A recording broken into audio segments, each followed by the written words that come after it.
Hey friends, hello and welcome back to this YouTube channel.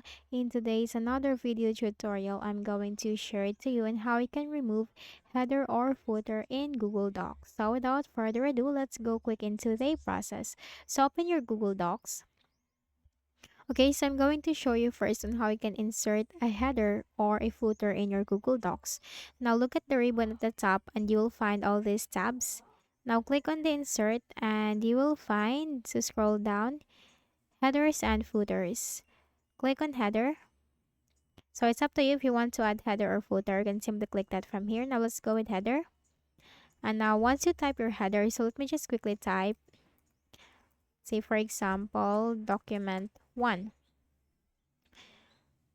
Now once you have typed your header, on how you can remove it, it's also very easy.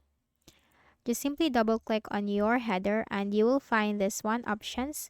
Click on this drop down arrow and simply click remove header. That's it. So I hope this video helped you. Kindly please do not forget to hit the like button and subscribe to this YouTube channel for more tutorials like this. Thank you for watching.